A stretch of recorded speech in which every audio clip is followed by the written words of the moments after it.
Tori. Look forward to seeing everybody here.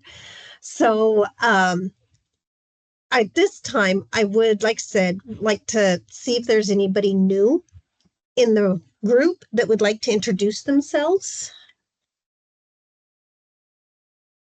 Yes, you have your hand up. Oh, you're muted. There we go. Yes. Good morning, everyone. My name is Jasmine Contreras, and I'm with the Housing and Human Services through the City of Riverside. And I'm, appreciative and thankful to be able to join you guys this morning. Thank you. Welcome, Jasmine. Do we have any other new participants joining us today? Hello, good morning. I am new. I am also the presenter today. My name is Ana Lili Sarraga. I am with Partners Against Violence, and I will be doing a brief presentation on our services in just a little bit. Thank you, Nikki, for having me. Yes, welcome, Annalie. Thank you for having us to the open house. That was great. Thank you for joining. So, any other new participants that would like to introduce themselves? Okay, so before we jump on to the next, again, I see there's a couple more people. So hopefully for the last time, please put your name and agency in the chat so that we can keep our attendance that way. So the first thing our agenda is trying to approve our minutes from the March meeting. So I know this is always the struggle of the meetings, but if anybody would like to make a motion to approve the March 27th minutes, please feel free to raise your hand or unmute.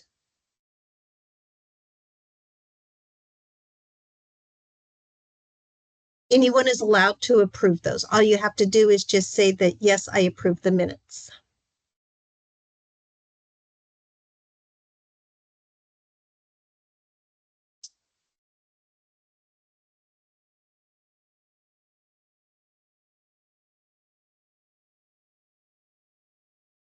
No one?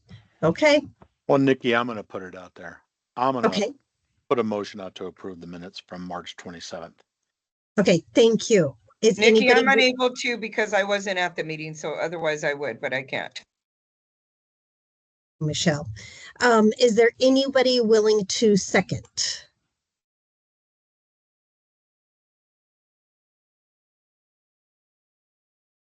Terry, you're oh, Mar did. Thank you, Mar. I appreciate that. I'm sorry, I don't think I'm allowed to since I'm COC staff, but I just wanted to suggest that if folks wanted to wait until later and we can bring up the item when we have more attendees, we can do that as well, unless we did get a second before I interrupted.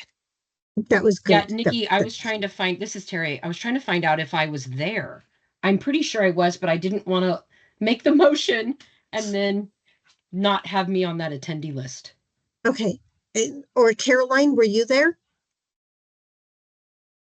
I was. I'll second. Caroline Okay. Quinto. Thank you. Of course. Thank you. So that way we can get that out of the way. At this time, if anybody disagrees, feel free to put in the chat. But in the meantime, we will go ahead and go on. This is the time for public comments. Is anything submitted yet, Gershom or Mar? No, we had no request for public comments tonight. Okay, so just as a reminder, you guys always have the opportunity. You can email Greg, myself, Mar, Gershom to get some public comments put on there if you would like. So the next thing is old business. So just kind of getting some updates on the YHDP grant. So that's the Youth Homelessness Demonstration Program. So Mar, I believe that is you. Yes, it is. Thank you, Nikki. Hello, everyone. Mar here, YHDP program specialist. And our first update today will be the project standing. I realize in the past meetings, there isn't like a visual to look at, so I've listed out all the projects on the right side, and I'll just go through and say where each of these projects stand. So At the top, we have our 2 joint transitional housing and rapid rehousing projects. They are being administered through Path of Life Ministries and Moreno Valley College.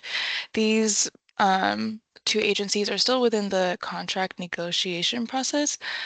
So at the moment, they are not receiving referrals. However, our 2 transitional housing projects, Walden Family Services and Martha's Village and Kitchen, are fully operational and able to receive referrals. And then next is our permanent supportive housing project through Sigma Beta Xi, I believe I'm pronouncing that correctly.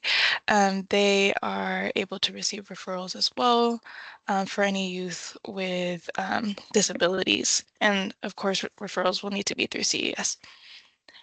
And then for our SSO or supportive services only projects, we have Silence Aloud, and they are also ready to be receiving folks or just having folks come in through the drop-in center. They don't necessarily need to be in CES to come in. And then I'll jump to my third update regarding the desert drop-in center. As announced at the last meeting, we had to move forward with reallocating that. And so an RFP will be released on May 1st so that folks can apply to be to administer that drop-in center with navigators. However, they would need to be based in the desert regions, so anywhere in District 4 is what we're prioritizing, since Silence Aloud is based in Moreno Valley, and we want to make sure we have the centers scattered throughout the county. And then moving on to, or backwards, I guess, to my second update. So CES referral trainings. At the last meeting, the CES team did a brief overview, or not brief overview, a full-on training on HMIS, and folks got to see how the system looked like. But through YHDP, we realized we wanted to have something more fleshed out. And in speaking with CES, they're going to be offering individual trainings for each agency. So they'll be presenting to agencies. First, we're going to hit our YHDP agencies, and then from there, if folks are interested, can request individual trainings from CES. So for now, as it stands, you would want to get clients in to CES by either calling Home Connect, or if your agency has that access, doing it that way, and then sending unique IDs to myself or Gershom to see where they stand, and then we can follow up and give you updates through that way. In the meantime, CES is working on finalizing a specific process, which I believe we're calling it manual matchmaking. And with that, I'll pause for any questions. Caroline? Hi, Mar. Thank you. Hello. I did have a question for the CES and more specifically Home Connect. That is the only way to access like the rapid rehousing and the Walden Family Services, correct? Yes, so you can have clients call in through Home Connect, or Okay. they can come in through our drop-in centers. Different drop-in centers are acting as those access points into the system to get youth referred. So I know CFLC in Hemet, we're piloting an access point through there. So they're, Greg, correct me if I'm wrong, I think they're the career navigators are the folks that have access to the system and can do that intake. And then of course our drop-in center through Silence Aloud can do that as well. Okay, because I Yeah, did have, no. sorry, go ahead, Greg. I was just saying, the training that Mara's been talking about, that Lucy and John have assisted us with on it with the CES system. I know when we first started looking at it, it was something like, oh my gosh, this is something huge. Well, it's huge in the sense that once you get through it, it's relatively simple because just yesterday we were able to take a young man and get his assessment done and actually get him placed all in that one day. So that's how quick these things can happen when we're utilizing this tool. So it's been a blessing. But it's also, again, it's something that if anybody's out there and they want to learn more about it, I mean, Mar and the folks at the COC, they're able to come alongside you as an agency in whatever capacity, even if it is just saying, okay, let's get a hold of Home Connect, or let's take the few minutes that we have to sit down and do an assessment with someone if you've been through the training. Things can happen real rapid, and so I just think that it's been a great blessing already. So in day one for us. Yeah, I was working with a young adult yesterday. He's 22 and he aged out of extended foster care. He's currently living in his car. So I encouraged him to call Home Connect to kind of do the VI SPDAT and see if he can qualify for rapid rehousing. And he said he did call Home Connect, and I was like, let them know, because I myself had heard it may be a little bit difficult when you call Home Connect. So I was like, specifically tell them, and I texted it to him. I was like, they need to do a VI SPDAT assessment on you. Tell them, you aged out of extended foster care. Tell them you're interested if you qualify for rapid rehousing. And then he did, and he called me back and he was like, they had no idea what I was talking about. So Interesting. then we were kind of stuck. I'm just gonna jump in there. Sorry, Caroline, but I just kind of want to jump in and reiterate what Caroline just said. I've had 3 youth. I actually gave the talking points that they needed to verbally request the VS SPDAT. And I mean, that's 3 times. And all 3 of the youth were told, no, they didn't do that. They did not not one of the 3 got assessed. They were just given other numbers to call. Okay. Caroline, Caroline, may I ask where the youth is currently located, like which city? He's in Riverside. Riverside. Okay. You mind sharing through email his contact information with me? Of course, I can send that to you later. Perfect. Thank you. I appreciate it. And then Nikki. If Sorry, I can just jump in really quickly, I wanted to say if there are any clients that are within the city of Riverside, you can always contact us. Our outreach team can go and make that contact and then complete those assessments with the clients, so that we will ensure that all of that is sent over to CES and Home Connect. So that way they don't have to be calling, and then we can easily help them through the whole process. Thank you, Jasmine, for uplifting that. Thank you. Michelle, go for it. I think I would have, I'm just curious as to, now that we've received this information about the challenges with connecting the youth with Home Connect, or the youth being kind of shuffled around, it sounds like, what are the next steps that can be taken to ensure that that doesn't happen on the front end when they're making those calls? Or is there someone that you all can reach out to, or do we need to reach out to see where that disconnect is? Absolutely. So I think it has been addressed many times that our Home Connect system is very I think because the number is already out there, they do get calls a lot. I wasn't aware of the VI SPDAT though not being able to go through that way, but there are other avenues to get into the system and make sure that they're getting assessed so they can get a score. And that is through these drop-in centers and access points. So and also Gershom and myself are in the middle of getting formally VI SPDAT trained, so that if a client is already in CS but they just are missing that score to be able to access the queue, we're able to do that on our end. So our main, so if there's a natural next step for them to get to an access point, then that conversation should be provided to whoever's answering the phone, so that they know to naturally send them to an access point. It sounds like there's a gap there. Definitely. Thank you for There uplifting that. is. I'm wondering. And then I've just been going rogue and just contacting Walden on my own, because I knew Patrick was trained. So I just hooked each one of my youth up with Patrick at Walden so that it could get done. See, and that's not that's what we have to do. And at the same time, on the housing end or COC's end, whoever has to collect the data of all the people that call and how many people that would be missed. So processes and steps are being jumped over, and I'm sure that that's going to impact some data. Yes, yes, it definitely does. What I can do then, I don't have direct contact to who is on the CES team, or the Home Connect team.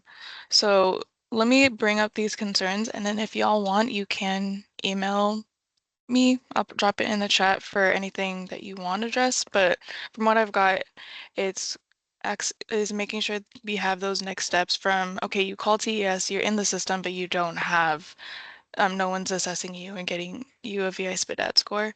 So we'll make sure that we have that, because there are access points, and it's just about making sure that that information is relayed over to the youth. Is Home Connect And- part of Housing Solutions through the county? So it's not under our department per se, like Housing and Workforce Solutions. I believe it's under RUHS through their CES team. Oh, gotcha. Okay. Yeah, and Got that's it. why it's a little confusing. At least like for me, I know that as I was learning, because I know we throw around HMIS, CES, and what's the difference. And I know we have a couple YAB on here, so just to clarify, HMIS is under our COC team. We have a separate HMIS team, and they work on the client data and housing that data, whereas CES is under RUHS, and CES is more of the referral system, so they take the client data from HMIS and then make the referrals. Maybe a meeting between the two to just go over workflow and what that looks like might help. Yes, I think we have someone working on that, but let me follow up with them and see if they have regular standing meetings and if we can bring this up during those times. What I found, and again, in support of getting trained or being an access point, as CFLC is now, it was a lot more convenient and I'm going to say more rapid. It took me longer working with this young person to finally get him to accept and sit down for the assessment than it did to get him the help that he needed, which I'm going to say in my opinion came up relatively immediate. I didn't have to make a half a dozen phone calls to 3 or 4 different agencies to try and get the help that he needed. All I know is that he's been coming into my center, and I got tired of the appearance and the odor and the things that were associated with this young man, and said, let's go to the laundromat, let's get some clothes, things like that. And then once we got that done, that was the immediate thing. It was just like, we need to get you into a place, get you off the street, and things like that. So it did really happen pretty rapidly once we sat down and completed the assessment, got his score and into the system. I mean, the phone calls came back to us really quickly the same day, and he was picked up, and now he's housed for right now. So it will work, and it just seemed to work better than, again, if I need to try and reach out to Operation Safe House, or I need to try and reach out to Walden Family Services or something like that, I just eliminated all that by getting him the assessment that he needed. It worked, and I just hope and pray that it's going to continue to work. Was that Greg that was talking right now? Yeah. Yes. Hi, Greg. I just want to acknowledge you for looking at a different side of things, because when their basic needs are not met, then it can create the complications. And you stepped back and looked at, what is this young man's basic need? To get a shower, to get laundry, to get food in his belly. Those are basic needs. And then Yeah. once you dealt with that, then he was in probably a better mental space to go through the rigors of these processes that seem to have a few gaps. And this is all new. A lot of some parts of it are new, especially because of the grant, and we have to give grace for that. And we have to remember that these youth are in dire situations. So I just wanted to acknowledge you for just taking a step back and dealing with the basic upfront need. Right. That's really where it all starts. If you can get that comfort level with anybody, to get past that, that initial threshold and into the help that they really need. And hopefully he's going to be in a better place for now. We've all got, we definitely all got our challenges in our lives and things that, that happen, but he's definitely on the right path. But thank you, Michelle. No, that's great. And I love that we're all working together and talking about this so that we can do the best for these youth moving forward. So, okay, Mar, was there more in your presentation? Nope. That's pretty much it. Thank you, everyone. And if there are any questions, I'll drop my email in the chat. Okay, thank you. Thank you. So, and with new things, it's always a process ironing out the wrinkles. So please reach out to somebody on the team. Let us know if you're coming across any of those wrinkles and we'll heat the iron up and see what we can do. Get everything smoothed out. So sometimes we don't know what issues we're going to come up with till we start the process. So then we get to move on to new business. And the first part is our first hybrid, our next hybrid meeting's going to be coming up here next month, the 29th. We actually get to go to the Arena Tay Center in Paris. Caroline, vulnerability index something. Let me look it up. It's a lot. So Caroline is asking. Oh, there you go. In the chat. There we go. On what VSPADAT stands for. I'm excited about our in-person YAC meeting. I've been at the Paris Tay Center. They've got a nice facility, and plenty of room to accommodate us all. So looking forward to that.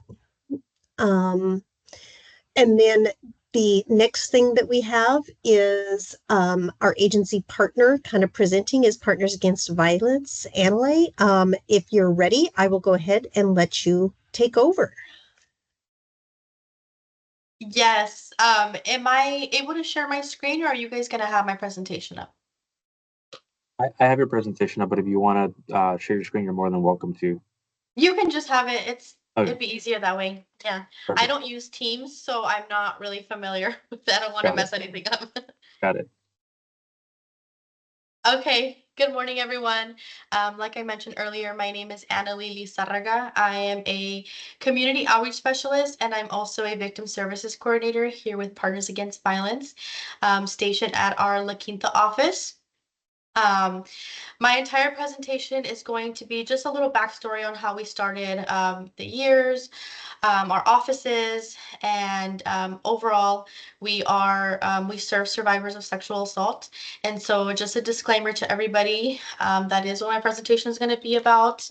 It's a short presentation, so I'm not going to go too into detail. However, that's a trigger warning for everybody.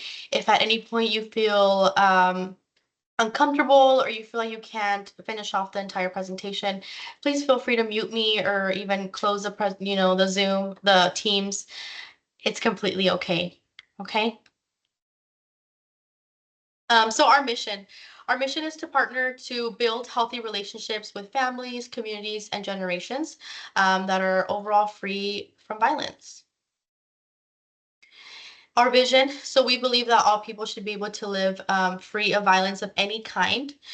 We work in partnerships with different agencies to work together, and also education to like the high schools. I do a lot of presentations in the high schools with the younger youth. And then also in the workplaces, and kind of like I'm doing today, to just overall spread awareness on sexual assault, and also spread awareness that we are here. A lot of people are not aware that our agency is here. And so hopefully, if you guys have not heard of us, you guys can now have a new referral on your list. So the history of Partners Against Violence. We established in 1973 as actually one of the earliest grassroots for sexual assault crisis centers here in California. We've been providing crisis support and advocacy to survivors of sexual trauma and also for their family members for over 50 years. In 1980, San Bernardino Sexual Assault Services was incorporated. So that was one of our first offices. And then in 2004, we opened our La Quinta office, which was also called Coachella Valley Sexual Assault Services. So when we first started, all our offices were called based on their city. So San Bernardino Sexual Assault Services, Coachella Valley, Yucca Valley, Morongo Basin. And so if you knew us from that name, everything is still the same. I always get people calling and they're like, I remember you guys, Coachella Valley Sexual Assault Services. What happened to it? We're still all the same. The only thing that changed was just our name. We changed our name just to further unify and grow the nonprofit. So now we are called Partners Against Violence. All our offices are called Partners Against Violence. And the organization serves over 4,500 survivors of sexual violence and their loved ones annually. We're partnered with organizations, companies, and groups to end violence. So my colleagues who are not with us anymore, however, we're going to be filling their position soon. I'm right here in the middle in the teal. I'm the only one wearing the teal over here too, if you're looking at the screen left. Next to me are Maria and Daisy. So Maria was outstationed at Safe Family Justice Center. They are another organization here.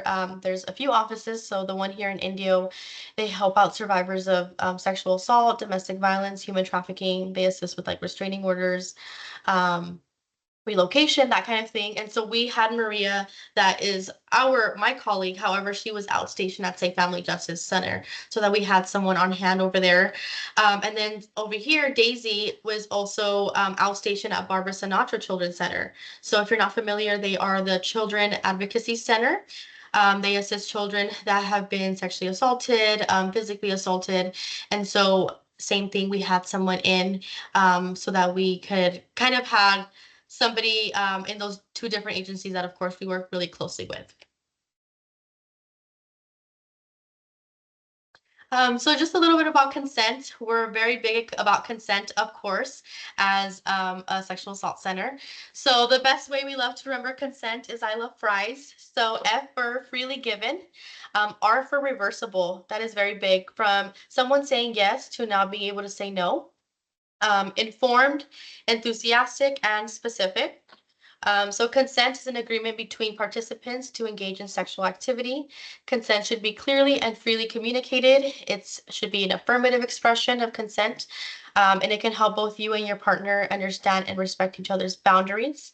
I do want to say consent is for everybody and anybody. I know that it says here for your partner, however, consent could even be with a friendship. That kind of goes hand in hand with the boundaries. So even asking someone, hey, can I hold your hand? Hey, can I give you a hug? Can I touch your hair, right? Like the smallest things. And we even say that with the younger folks, making sure that you're respecting people's boundaries and asking for consent before you do something.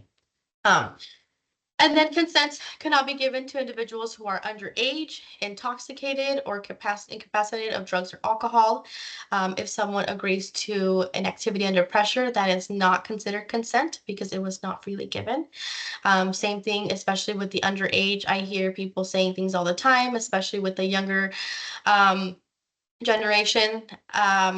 For example, 16-year-old dating or doing things with a 25-year-old and saying like, I did give him consent, or I did give her consent. I said yes. I gave that firm yes. I said yes. You know, I was okay to be in that relationship, whatever it might be.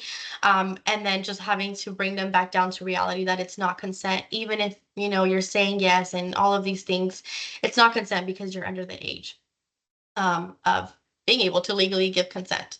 So I do like to remind everybody about that as well.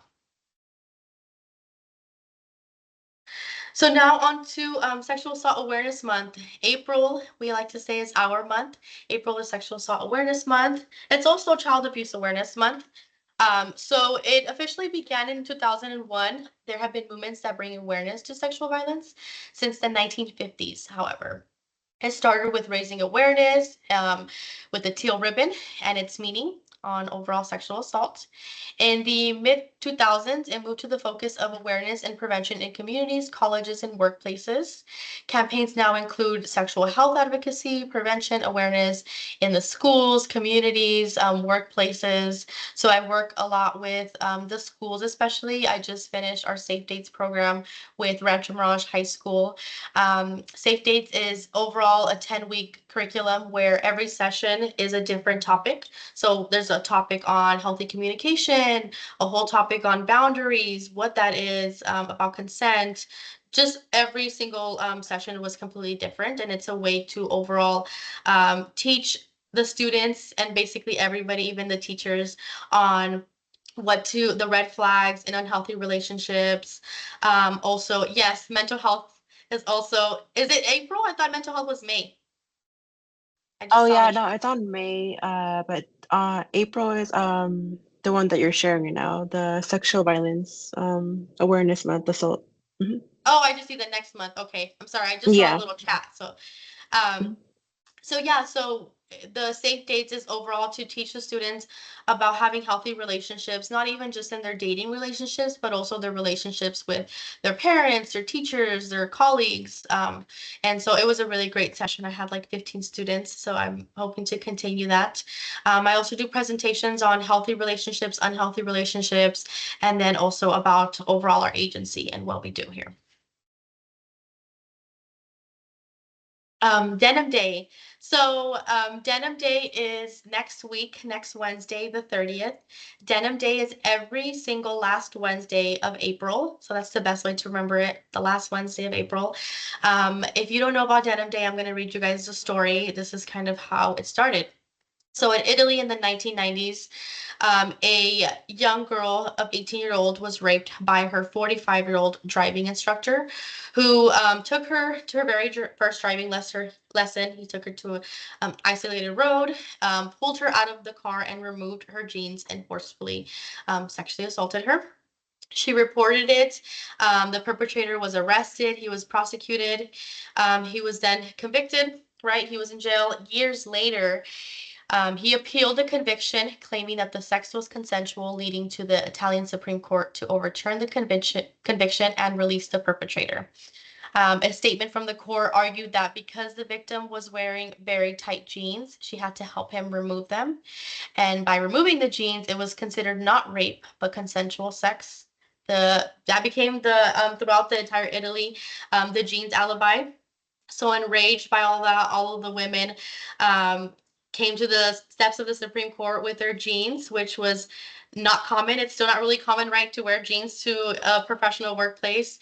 And so now that kind of started the movement. We wear our jeans, our denim, even jean jackets, whatever it might be, as long as it's denim, to show our solidarity for survivors. And so if you guys want to be part of that movement, just wear your denim, wear your jeans, something easy.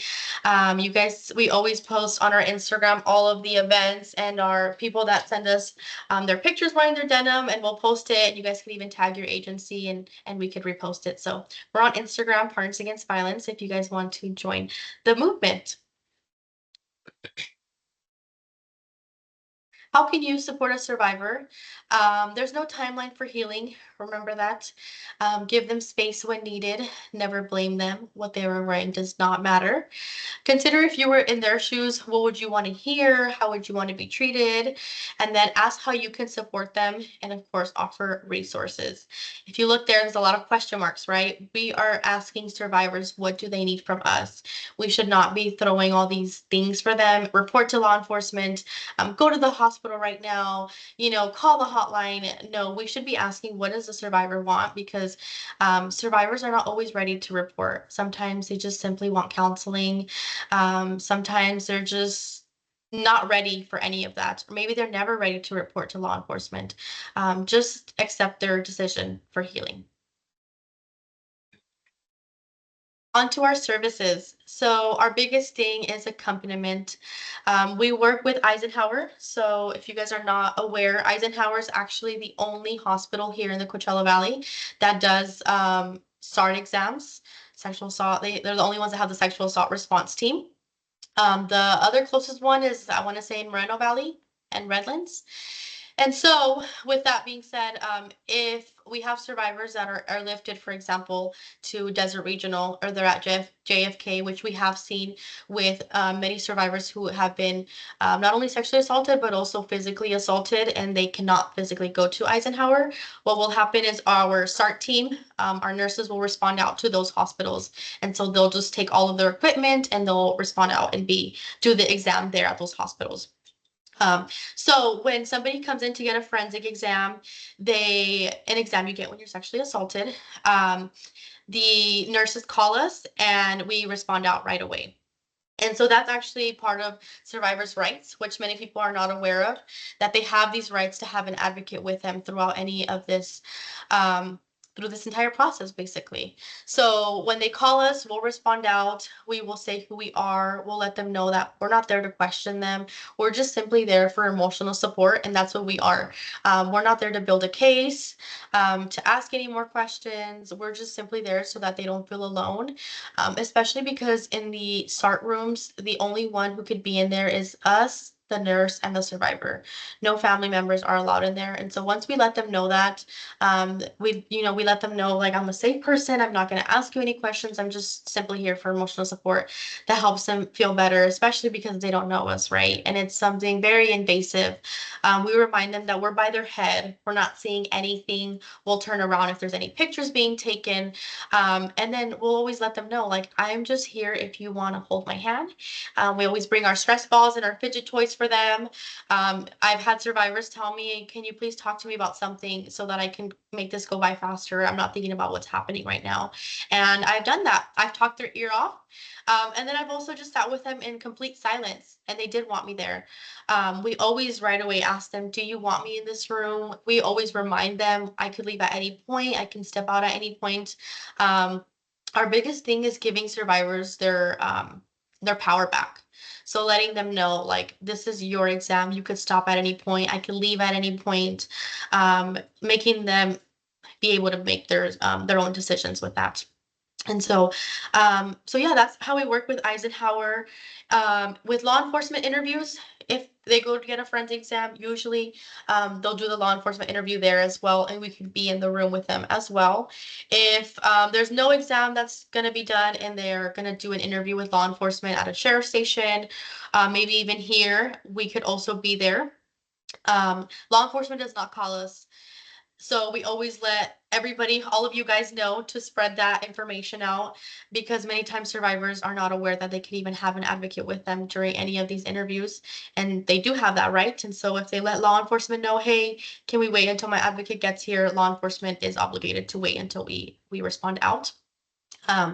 With pretext phone calls, if you're not aware, pretext phone calls are when law enforcement sets up a script. So, and then they're on the phone with the perpetrator, the survivor's on the phone with the perpetrator, and they basically try to get the perpetrator to admit to what they did, to the incident that occurred. And that is a way to build their case. We could also be there during that entire interview, which helps them out a lot, because it's very difficult to be with law enforcement, to speak with law enforcement, especially about your story. So to have somebody by their side really helps them out a lot. And then also to legal appointments. So we could also go to court with them. Again, we are there for emotional support. We're not there to speak for them. We can't speak for them. We're just simply there for emotional support. And even if they did like a victim statement, in the very end, we could be even stand on the stand with them for emotional support. Some legal appointments with court, sometimes they don't have to attend, and even just the perpetrator has to attend. And so to avoid the, re-traumatizing them and having to see the perpetrator, we'll even go and our pre-advocate will go out and be at court for them, and then just update them after. She'll give them a call. She'll let them know, this is how your case went today. So-and-so, and that way the survivor doesn't have to keep going. Same thing with, like, if they need an update with, like, their detective or law enforcement, we as advocates could call them and get that update. That way they don't get to run around, because if you guys have worked with law enforcement detectives, there's a lot of run around or voicemails and things like that. They're very, very busy. And so we help out the survivor in that sense as well by doing that for them. Advocacy, so we advocate for them. That's the biggest thing, of course. If we see that maybe they're having an interview with law enforcement and they are in just crisis mode, we could advocate for them right then and there and let them know, hey, we could take a break, right? Like, if law enforcement isn't saying something, that's where we can advocate and say, let's take a break right now. Can we give her a few minutes, give him a few minutes, and kind of be able to advocate in that sense. And then we have our counseling. So we do individual counseling. We are not doing group counseling right now. The only time that we do group counseling is actually in the jail. We work, my colleague works at the Indio jail where she does groups for the survivors, the inmate survivors there. So counseling is 100% free and confidential. So we do not ask for insurance. We don't ask for anything. It's 100% free. The counseling is not only for the survivor, but also for the loved ones. So we call that a secondary victim, for their family members, their partners, whoever it might be. Of course, as we know, everybody is affected by the incident that occurred. And so we could also give them counseling. It would just be separately. And then we have our 24-hour crisis hotline. So they could always call and speak to a trained advocate at any time if they have any questions or need any referrals. In regards to counseling, that is something that they have to call to schedule an appointment. So they can't just come into counseling. Our offices are not open during, they're only open Monday to Thursday, 8 to 5, Friday, 8 to 2. And so they could only speak to an advocate on the phone. And then lastly is our education. So kind of that's where I come in. I do a lot of the presentations like I'm doing today, especially in the schools, to overall raise awareness again on sexual assault, on consent, boundaries, on our services, what to do if an incident does occur. And also especially with the younger students, they hear our services and just like, oh, that's not me, right? I always have to tell them this is for everybody, because you never know if your friend or your loved one might have an incident where that occurs. And also, we could all be victims at one point. We could all be survivors. Anybody could be sexually assaulted. I always say that to everybody. I could be sexually assaulted. Anybody could be sexually assaulted. And so I always have to remind everybody, this does not have to be something that you have to read through because you're sexually assaulted. This is just for the awareness. And so that's kind of what I do, especially in the high schools. And then again, all our services are free and confidential. I like to say we are not mandated reporters. So if we had a teenager call us and tell us that an incident occurred and that they just want to speak to a counselor, they can come in and do counseling with us, and we're not going to report for them. We've actually realized that doing that actually helps them be ready to report eventually, to get them to that point. And sometimes they're never to that point.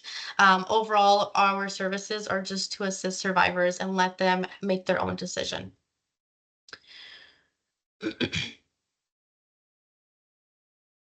Okay, and our volunteer program. I'm also the volunteer coordinator, so I handle the volunteer program. We have right now in the Coachella Valley, we have 18 volunteers. We've had volunteers that have been with us for almost 10 years. They basically respond out the same way we do during business hours. So they respond out to the hospitals, Eisenhower, and then they answer our 24-hour hotline after hours as well.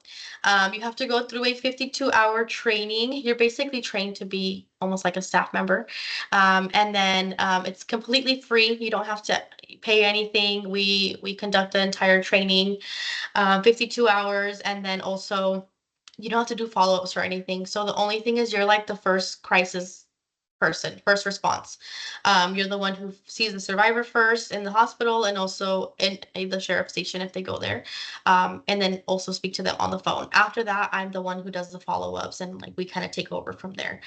And it's only after hours. If anybody is interested, even years later, we've had our volunteer program since we started. You're always welcome to volunteer. I have this flyer here, but you could also go on our website, and on top we have our volunteer opportunities, and you could sign up to be a volunteer. I'm always doing presentations. I'm always doing trainings every few months, so I'll probably be starting one in another month or so. So yeah, if you guys know anybody who's interested, you just have to be 21 years and older, and then of course be able to pass a background check, and we kind of start the training from there. And then our offices. So our main office and biggest office is in San Bernardino. That was our first office. And then we have our office here in Coachella Valley. So that's where I'm at.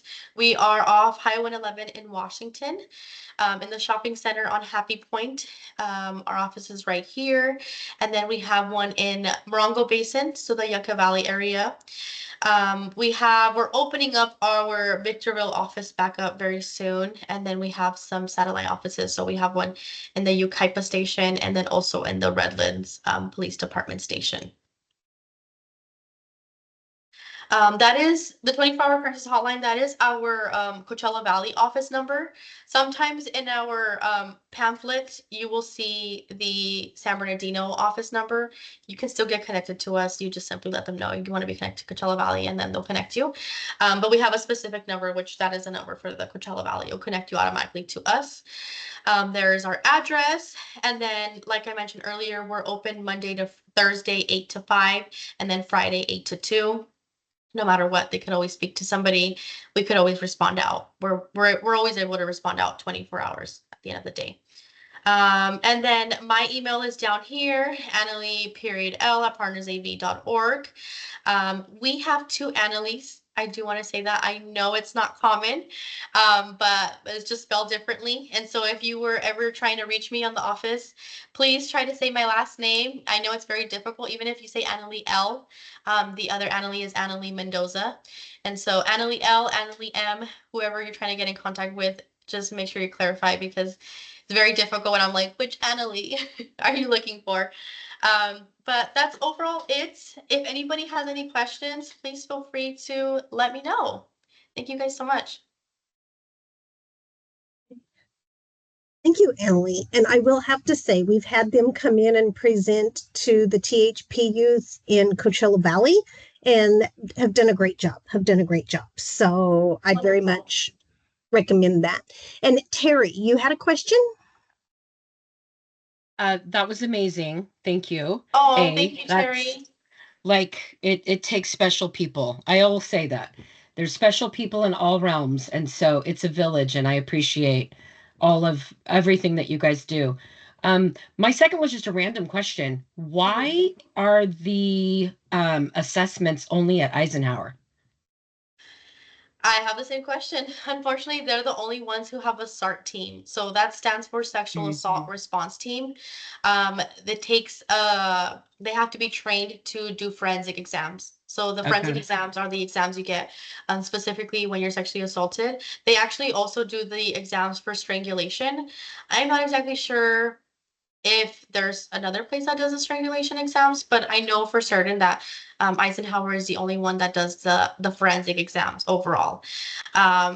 That's why it's kind of difficult for Amy and our other nurses. We have a few other, but the good thing now is that we went from having only 1 nurse to now we have 4, and they're 24 hours. We unfortunately were having like only a time frame where it was from like 6 to 6. And then unfortunately from there, if survivors came in, they had to wait, or unfortunately sometimes they would leave. The good thing is law enforcement is really good with taking them. And so they were taking them to the other, the Moreno Valley Hospital. And so, but now we're 24 hours. We have our nurses on 24 hours. So that is the wonderful thing, that someone is always there to do a forensic exam. But yeah, overall, hopefully one day we could have more hospitals that have a SART team. Would help out a lot. Thank you so much. Yes, thank you so much, Terry. I appreciate your comments. Okay. Gershon? Yes, Annalie, well, first of all, thank you for the presentation. Just like Terry said, it was a wonderful presentation. And forgive me if I misheard you in the beginning. I heard you mention that you folks make referrals for youth. Is that correct? Like for housing? So like let's say like like in a situation where there's like an unaccompanied youth, or just someone who's fleeing from this from a situation like this, where do you folks usually like refer them to? Like out in like is it only out in the desert, or like do you guys refer them like anywhere else? What has your process been like? So with referrals, it really is case by case. It's always different. If you're saying like they're running away, it would probably be Safe House of the Desert. If it is somebody who is 21, I think they have to be 21 for shelter from the storm. They also have a shelter. We're not a shelter, unfortunately, but also Safe Family Justice Center helps with relocation and even like assistance with hotel vouchers, vouchers. And so we always have them on hand. But overall, are you like asking what we do if someone is saying they're gonna run away or?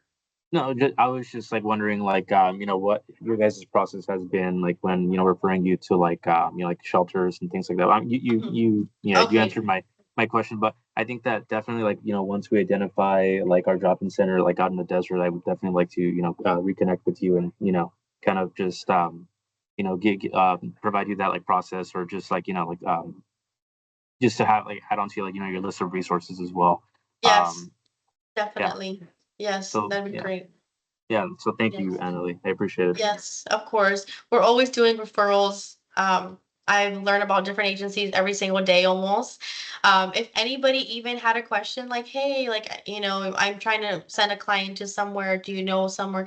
I'd be more than happy to assist you guys as well if I might know of a referral you guys aren't aware of. As well, we are always doing referrals. A lot of our hotline calls are referrals, especially for shelters. Many people think that Partners Against Violence, that means that it's like domestic violence and fleeing. But luckily we work very close with Shelter from the Storm, so they're always there to assist us. Thank you. Thank you. Any other questions?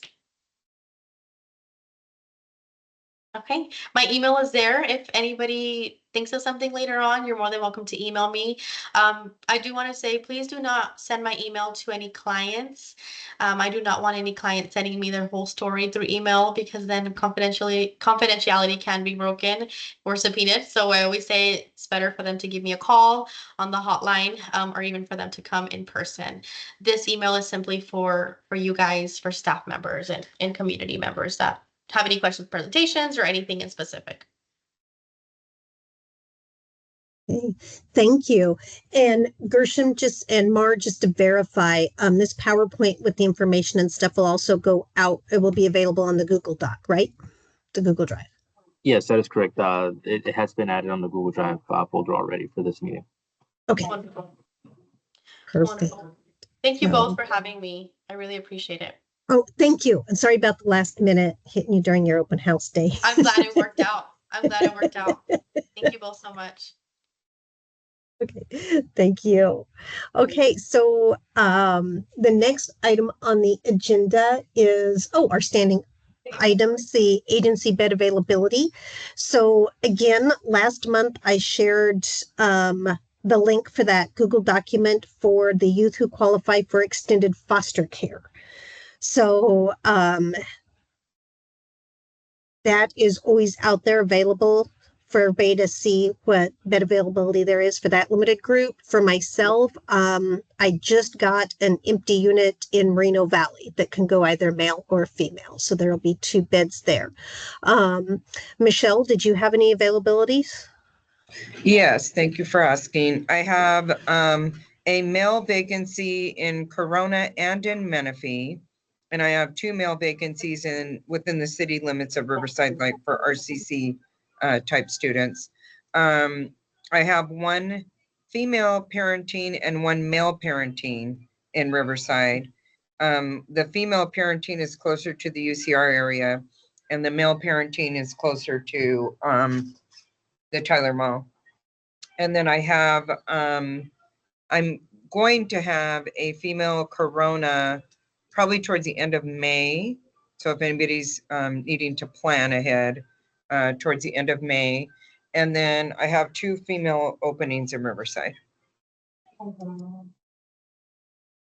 Perfect. Thank you. Sorry, what was the last one, Michelle? I apologize. You said 2 male openings in Riverside or female?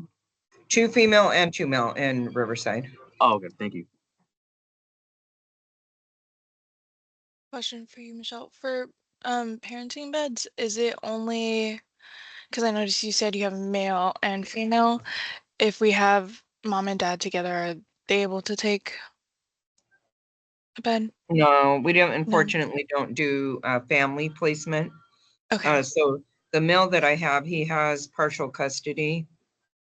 of his little girl. So I would want hopefully another male youth that kind of shares custody with for their child, so that way they kind of understand that it is a parenting apartment.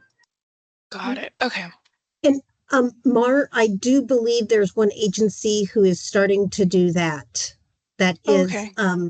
Cornisha with Embracing Life Changes is starting to do that. So if you reach out to me afterwards, I can get you linked up. Wonderful. Thank you. Do you know where they're? I actually have her contact information. So yeah. Oh, Yeah. perfect. Do you know where they're based? Out here in Riverside, correct? Yes, Yeah, I and think San the Bernardino. office is. Got it. Okay. Okay. Beautiful. Thank you. Yes. Okay, Bernita? Yeah, I'm with Cornisha with the Bracing Life Changes, and Oh. she got for me and my man and my family. And I'm also pregnant Awesome. right now, so she got us placed together. So Yep. she does Awesome. that. So you can tell Thank Cornisha you. I'm nice. I'm sending her referrals.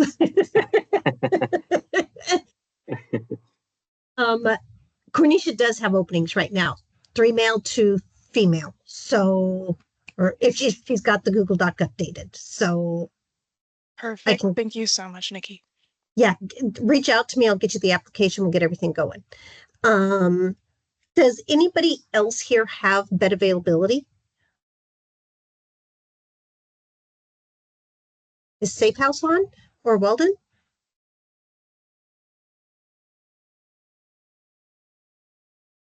Not today. Okay. Well, I did talk to Sean yesterday, and he said that the Tilt side, not Mainstay, but the Tilt side had vacancies. So I know they're recruiting for that. So I just don't know how many or what it looks like, but there are vacancies out there.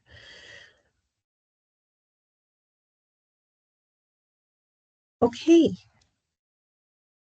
Let me pull my agenda back up. So the next thing on the item, is Savannah. I didn't see her on, but I could have missed it. Is Savannah on to do the YAB updates? Yeah. So Clarice is actually gonna do my updates because I'm not feeling very well today. Oh shoot. Okay. Yeah, hello, sorry. Good morning, everyone. So for April, was a month of action and leadership for YAB. This month, some of our members demonstrated advocacy with the intention by drafting and submitting a formal letter to HUD, requesting an extension on the Youth Homelessness Administration Program planning grant. We decided to take action and hold a special meeting where YAB can like come together and strategize and amplify our collective voices. They demonstrated the strength of our foundation, demonstrated what youth advocacy is all about, and reflected our enterprise that significant our unwavering commitment to ensuring what we build to build a more equitable system for youth and young adults experiencing homelessness. In addition, we did conclude our 2025 to 2026 YAB elections. So I'm honored to say that Savannah was reelected as chair, and as well as Chantel, who was reelected as vice chair. And then we're also thrilled to welcome Terry Stevens, who will be our social media coordinator. And those are all the updates I have. Thank you. I didn't quite catch who was speaking.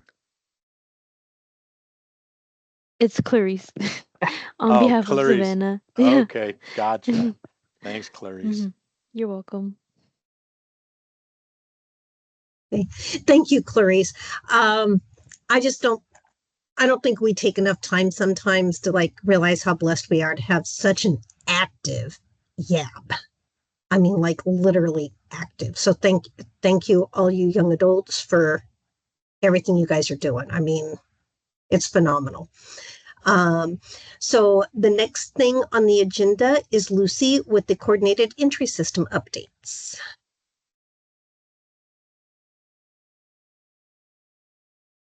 Nikki, I don't see Lucy or John on here, and I believe Lucy is not in today, so I think we can skip this item for today. Oh, hey, we may have extra time then, huh? So the next thing that we have is the member spotlight. Did you want to talk about it, Gershom? Means this was you threw this out there? Yeah. So for last or yeah, I believe it was last month. So the city of Riverside did announce that they reached functional zero in youth homelessness. So obviously that is a big accomplishment, and I'm just excited to hear all about it, and what the process was like. I know that this was something that was initiated, I believe, 2 years ago, and it was coordinated through the city of Riverside. And I know that, as many of you guys may remember, Monique, was also, a big part of all this. And so, I'm glad that, it only took 2 years, right? I know that that is something definitely that does not happen overnight. But 2 years is pretty darn impressive, in my opinion. So, I'm more than happy to, have Jasmine, who's on this call, take over from here and just share more about what the process was like. So, Jasmine, the floor is yours. Awesome. Good morning. Thank you so much for that great introduction. We are very excited to be a part of the meeting today and just kind of go over, what that process entailed for the city of Riverside.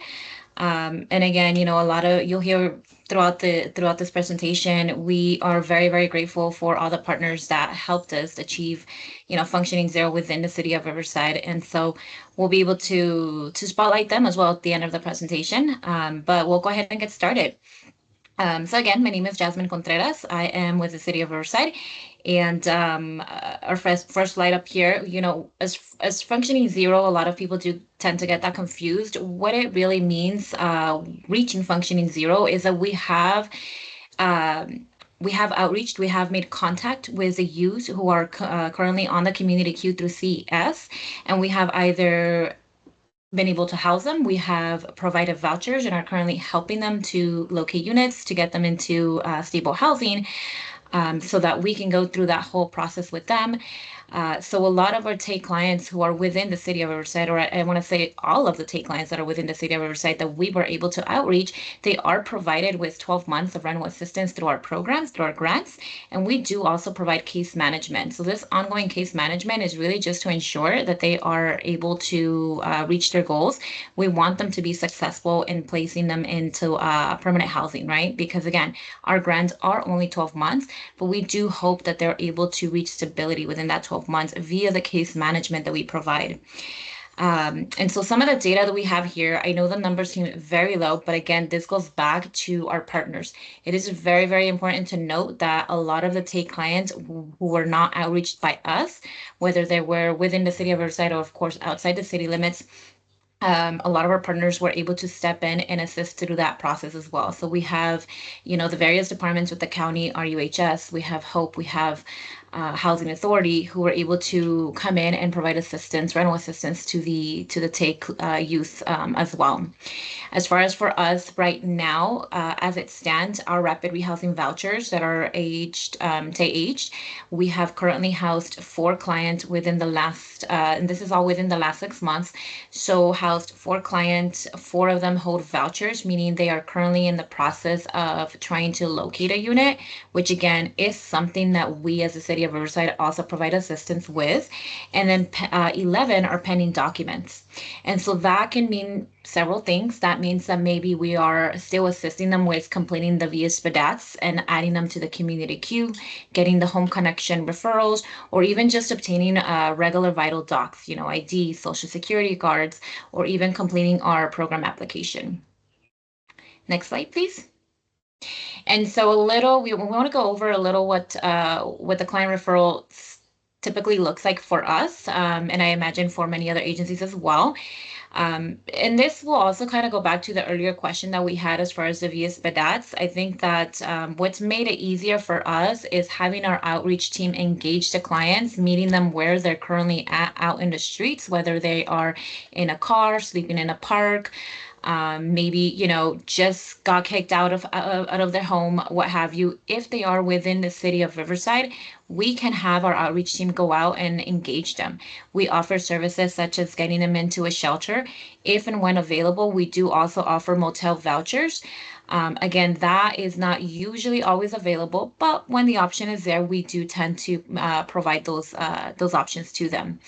And our outreach team will ensure that we are able to capture all of their vital docs. So we want to make sure we have IDs, social security cards, and we want to make sure that we're completing those via SPDATs and homeless verifications, and then uploading all of that to the Clarity profile so that we can also add them onto the community queue. And then we do, once they are placed on that community queue, we do pull the referrals via CES, which is the coordinated entry system. We can be specific. So if you know of an actual client and you give me the client name, as long as all documents are uploaded on Clarity, they're on the community queue, and they meet the City of Riverside qualifications, we can pull them directly and then offer that 12 months voucher to them. So again, outreach team really engages them from point one, wherever they're at, making sure that we complete assessments, we complete via SPDATs, we complete applications, our project entry forms, and obtaining all of the vital docs. We then move on to generating those vouchers. That voucher, again, will be a 12-month voucher. We do assist with either full rental assistance for the full 12 months. However, if the client does have income, we do ask that they provide anywhere from 10 to 30%, depending on the calculations, towards the rent, which would again begin once they're in a unit leased up. And even before that whole the process of them leasing into a unit, we do work with them throughout the whole step of the way.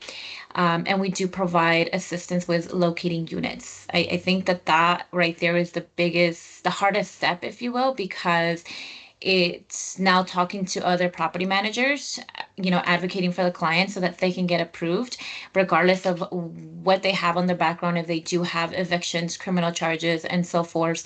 And so we do provide, that assistance throughout the way. We help with application fees, security deposits, holding deposits, and we do have partnered up with several property managers throughout the county of Riverside that are willing to take in our youth so that we can, quickly help them get into a unit.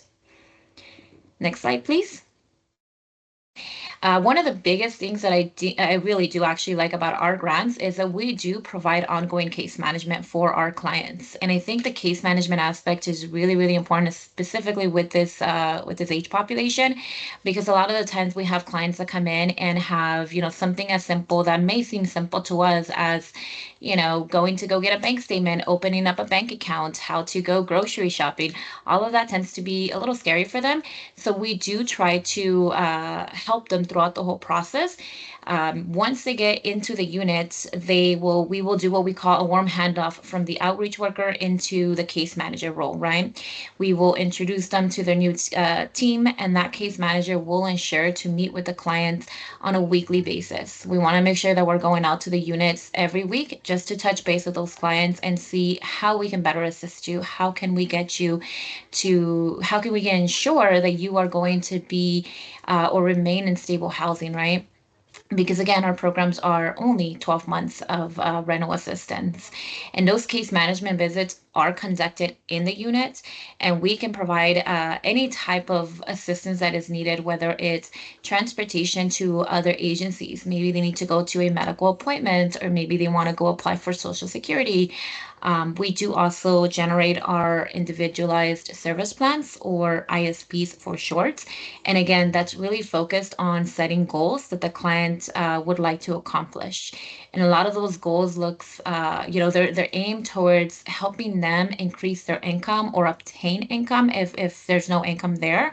Maybe going back to school. There's been times where family reunification is something very, very important to the client, so we can help them through that process as well. And then there's other times where medical issues or concerns plays a huge role, right? We want to make sure that they're able to link them, that we're able to link them to medical services so that they can go ahead and overcome their medical health concerns, and then be able to focus on what comes next in life, right? And again, some of the services or resources that we do offer is utilizing those referrals, right? So if it's something that we are not able to provide, we do have, we partner with several agencies throughout the county of Riverside. So we do like to ensure that we're able to link our clients to these resources, whether that looks, like I said, medical assistance, mental health, behavioral health. We do put a big focus on permanent housing. So we do like to explore any option that we have out there, whether it's Section 8 vouchers, the PBVs, anything that's going to help them remain in stable housing. And so as part of that, we do also like to ensure that they go on the wait lists for the affordable units, whether it's within the city or the county, depending on, of course, the client's option, right? So if they want to leave the city, great. And if not, we like to focus on any affordable properties within the city of Riverside and help them get on those waiting lists. So overall, we can say that the goal for case management is to allow the youth to have a safe space to address their needs. We want them to feel secure. We want them to feel comfortable, and we want them to be able to move forward with their lives and secure that stability. So whatever we can do to help them, we are here. And again, that's why I think the case management portion of our programs are very important, and can essentially help the clients reach stability and be successful with their lives. Next slide, please. And again, one of those, like I said, very quick presentation, but it's very straight to the point. But we do want to highlight some of the agencies that we have partnered up with throughout this whole process. Again, these are obviously not everybody, but we do, if I missed somebody on here, please feel free to write it in the chat, to, say the name out there. But these are just some of the ones that we have partnered up that, have helped us from point one to where we're at now, was really just targeting the TAPE population throughout the city of Riverside, and again, throughout the county as well. So very big shout out to the both shelters, Mercy House, Best of Life shelters, that assisted us with beds when we needed them. Aspire Property, which is a property that came up, I believe, late last year in the city of Riverside.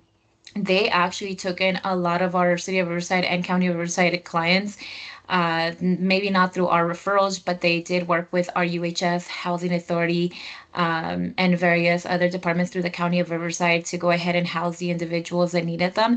Aspire Property has done such a great job, and it's such a beautiful property in the City of Riverside. So if you guys haven't stopped by, I would recommend it. They are amazing. As of right now, they are fully leased up. However, as they do have openings, they will work with CS and our partner agencies to obtain more referrals through the TAH population. And a huge shout out again, like I said, to our various property managers who have opened their units to our clients. We are only the City of Riverside, but our grants, our vouchers do allow the clients to move within the county. So we have vendors established here in the City of Riverside. We can go up to, the desert area. I've had clients even go out to Blythe. So Riverside County is open to all if anybody is, if they choose to move out of the City of Riverside. Another huge shout out to our CityNet City of Riverside team. We do partner with CityNet to provide our case management. So all of our case management has been conducted through our CityNet team. They are amazing, and they are, we have a team of 6 case managers at this time who are on a daily basis going out to see these clients wherever it is that they leave steps. So we have somebody in Blythe, that we're making a road trip that day to Blythe. And again, the various departments through the County of Riverside, we are very excited to have partnered up with everybody and are very grateful for the support from the CES department, behavioral health, mental health, the HOPE team, HWS department, and then of course the Housing Authority department. We are extremely grateful for all of the assistance that all our partners have provided. And it wouldn't be, if it weren't for all of you guys, we wouldn't be where we're at now. And so we are completely excited to continue to work with you all. So our success is your guys' success. So thank you all for all your assistance and everything you continue to do for the youth. Thank you guys. Next slide, please. And I think that is the end. So if you guys have any questions, I am open to any of your questions. Yeah. Yes. Hi, Jasmine. Well, thank you for the presentation. Oh, Jasmine. Okay, perfect. Okay, I was just confirming with one of our community program specialists here, Valeria. So I was actually going to ask if you were familiar with our Pad Mission platform that we have here at the Office of Homeless Services. So it's like it's a Zillow-like platform that lists affordable units, and I know that you mentioned earlier in your presentation that you currently have 4 TAY that are waiting to utilize their housing choice vouchers.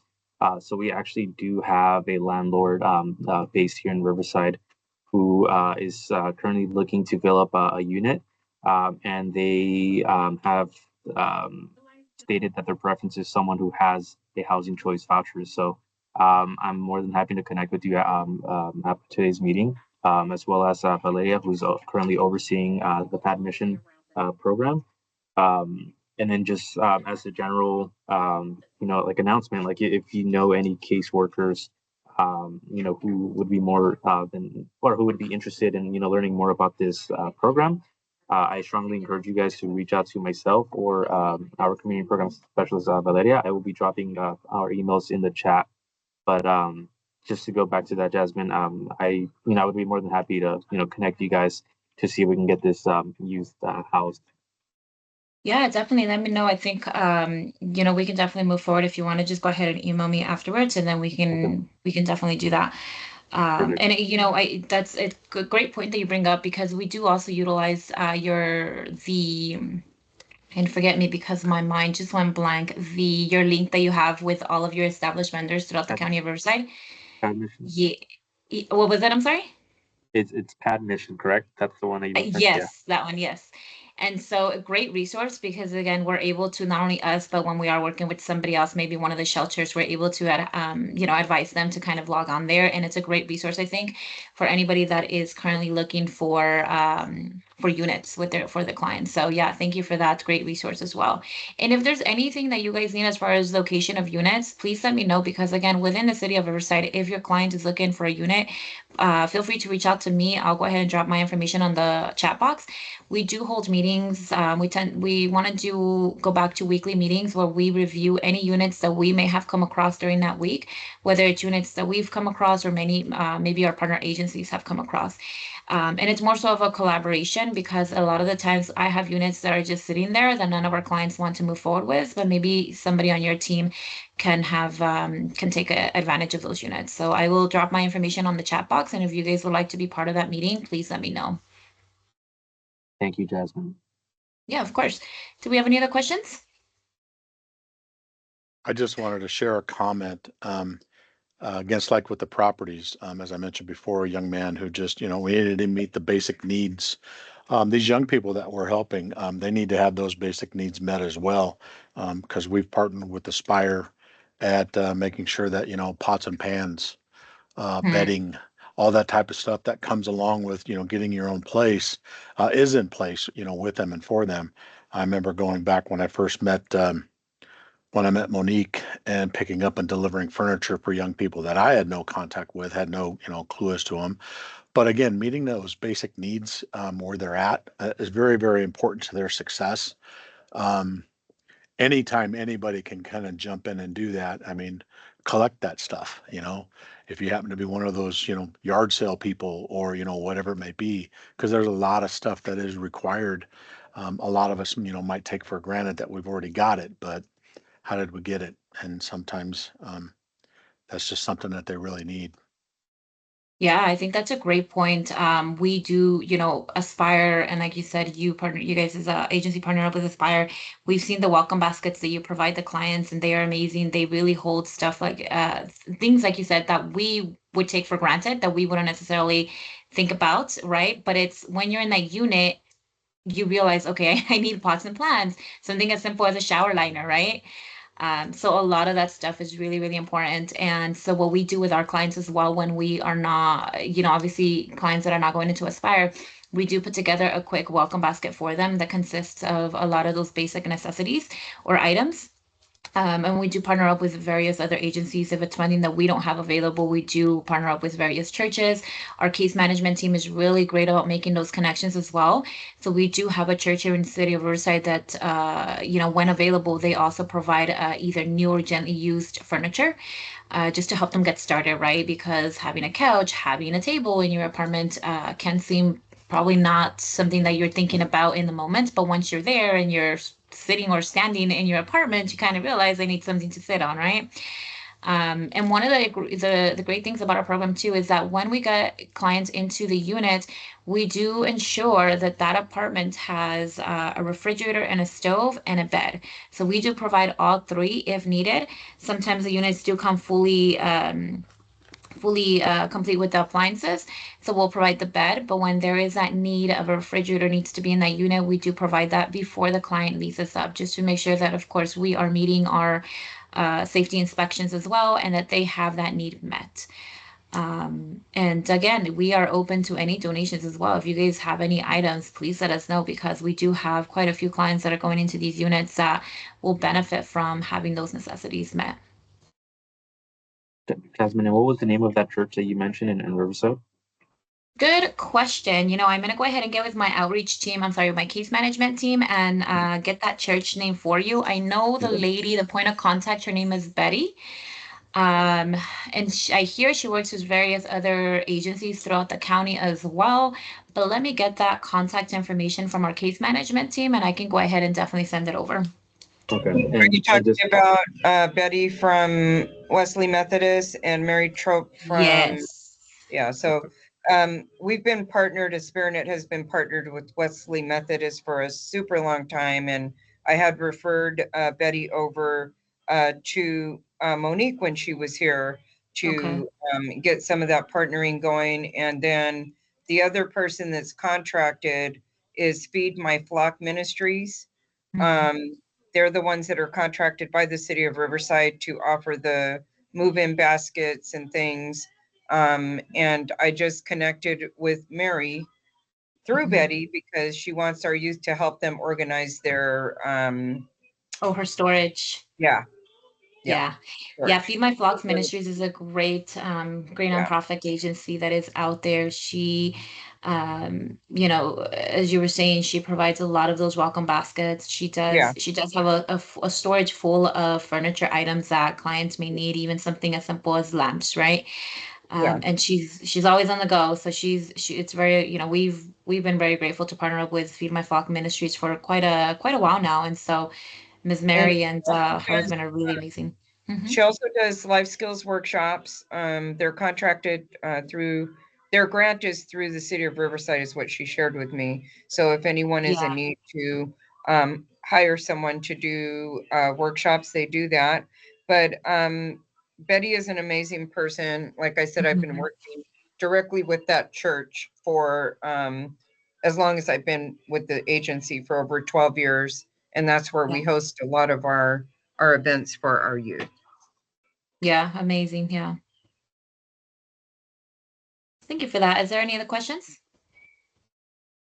I'm not sure if you saw in the chat, but Leslie Arias is asking if you can also be included in the meeting that you were referring to earlier, Jasmine.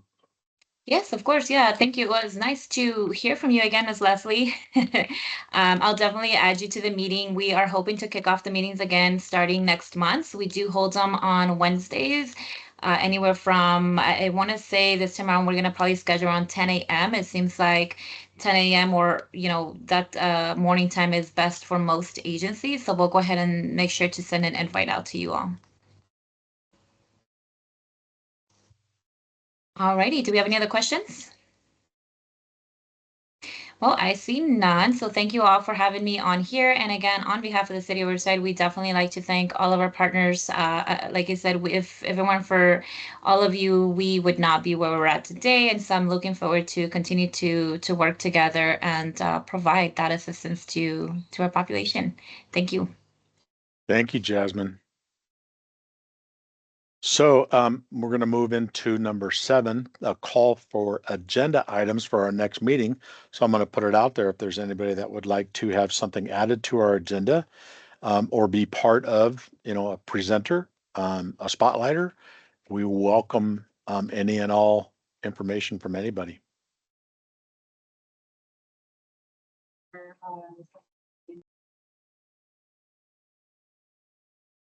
Not hearing or seeing anything in the chat. All right, we're going to move on to announcements.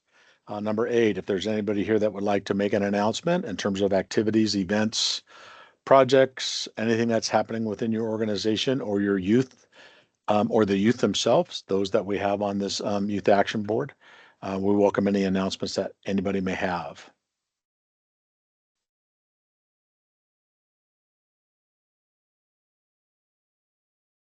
I just put a flyer about an upcoming event in the chat if anybody's interested. There's limited enrollment, but for youth, there's a $100 stipend for attending. So, which one was that, Nikki? That Igniting Young Minds. Yes. Okay. Posted that in the center. So. I have an announcement for California Family Life Center. It's our 42nd anniversary. We're having our annual gala event this weekend out of Pachanga. We had set this year's goal to fundraise $75,000, which we've already hit, and we haven't even had the gala. So we are very, very blessed from this community of ours that has supported us all these years, and they continue to support us so that we can do the work with these young people in our communities, not just here, in Hemet San Jacinto, because we reach out to the desert, we reach out to Riverside, we reach out to Southwest, everywhere in the county, and so we've been very, very blessed. Those of us that have been in the either on an invite list or anything like that about our gala, again, it is this Saturday, hosted at Pachanga at the event center there. We hope to all have a good time. And I just wanted to thank everybody that has supported us and continues to support us. That's my announcement.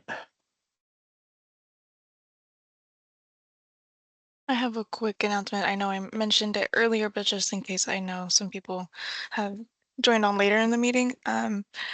We will be releasing the RFP for the Desert SSO project or SSO drop-in center on May 1st. So please keep an eye out if your agency is interested in receiving YHTP funds to be a drop-in center and provide housing navigation for youth. Is the deadline or the release date May 1st? Release date, sorry, did I say deadline? No. I just wanted to make sure it's a release date. Okay. Yes, and it should be Mark. coming out from the COC listserv. So if you want to get on that, please drop your email in the chat for us.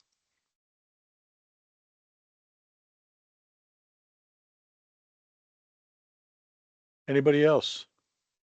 If you do have something that comes up that you think about and wanted to share it with us, please feel free to send us an email at Ribco, or any one of us. If you have Mars or Gersham's, mine, Nikki's, anybody's email address on there, we would love to share it.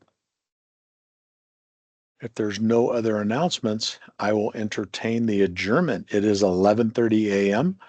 I'm going to be able to give you back a little bit of time here this morning. And again, want to thank everybody for joining us today. Without you all, we definitely couldn't do what we do. But thank you all. Thank you, Greg. Thank you, Thanks, everyone. everyone. Hey, Thank you. we'll see you next time. Awesome. Thank you, everyone.